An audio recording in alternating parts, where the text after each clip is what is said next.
Your Royal Highness, Excellencies, distinguished guests, ladies and gentlemen, the pandemic has taught us that national solutions to global problems do not work.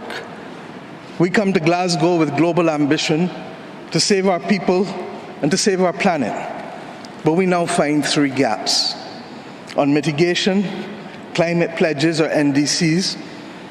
Without more, we will leave the world on a pathway to 2.7 degrees, and with more, we are still likely to get to 2 degrees. These commitments, made by some, are based on technologies yet to be developed, and this is at best reckless and at worst dangerous. On finance, we are $20 billion short of the $100 billion, and this commitment, even then, might only be met in 2023. On adaptation finance remains only at 25%, not the 50-50 split that was promised nor needed given the warming that is already taking place on this earth. Climate finance to frontline small island developing states declined by 25% in 2019. Failure to provide the critical finance and that of loss and damage is measured, my friends, in lives and livelihoods in our communities. This is immoral and it is unjust. If Glasgow is to deliver on the promises of Paris, it must close these three gaps. So I ask to you, what must we say to our people living on the front line in the Caribbean, in Africa, in Latin America, in the Pacific, when both ambition and regrettably some of the needed faces at Glasgow are not present? What excuse should we give for the failure? In the words of that Caribbean icon, Eddie Grant, will they mourn us on the front line? When will we, as world leaders across the world, address the pressing issues that are truly causing our people angst and worry, whether it is climate or whether it is vaccines? Simply put, when will leaders lead? Our people are watching, and our people are taking note. And are we really going to leave Scotland without the resolve and the ambition that is sorely needed to save lives and to save our planet? How many more voices and how many more pictures of people must we see on these screens without being able to move? Or are we so blinded and hardened that we can no longer appreciate the cries of humanity? I have been saying to Barbadians for many years that many hands make light work. Today, we need the correct mix of voices, ambition, and action. Do some leaders in this world believe that they can survive and thrive on their own? Have they not learned from the pandemic? Can there be peace and prosperity if 1/3 of the world literally prospers and the other 2/3 of the world live under siege and face calamitous threats to our well-being?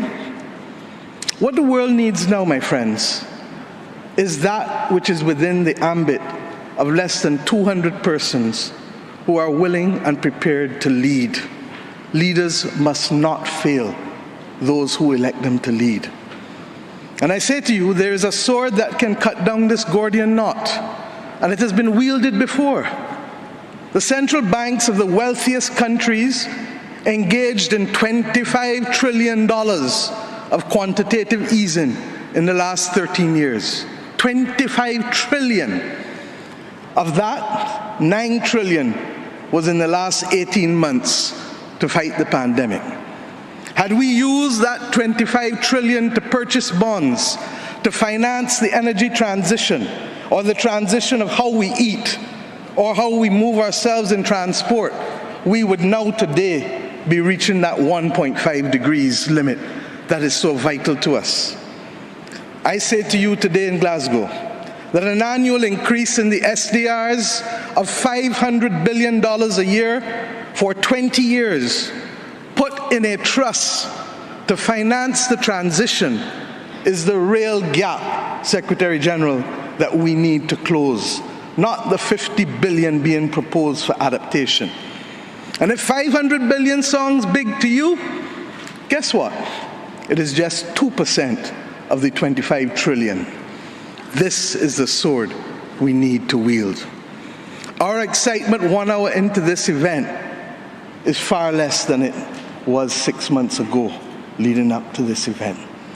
Can we, with those voices and these speeches from Sir David and others, find it within ourselves to get the resolve to bring Glasgow back on track? Or do we leave today believing that it was a failure before it starts? Our world, my friends, stands at a fork in the road. One no less significant than when the United Nations was formed in 1945. But then, the majority of our countries here did not exist.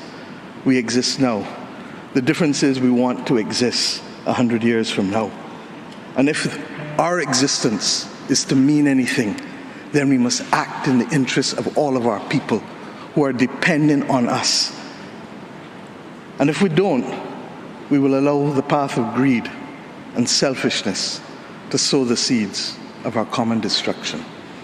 The leaders of today, not 2030, not 2050, must make this choice. It is in our hands, and our people and our planet need it more than ever. We can work with who is ready to go, because the train is ready to leave. And those who are not yet ready, we need to continue to ring circle and to remind them that their people, not our people, but their citizens, need them to get on board as soon as possible. Code red to the G7 countries.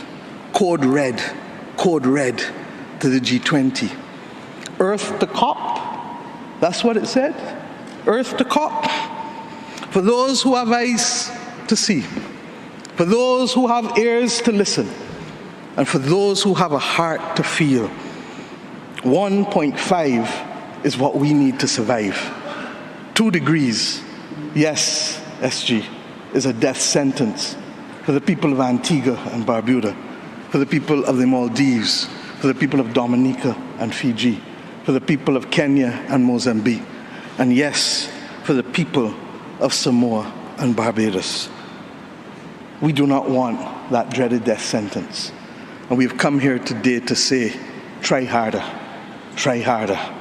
because our people, the climate army, the world, the planet, needs our actions now, not next year, not in the next decade.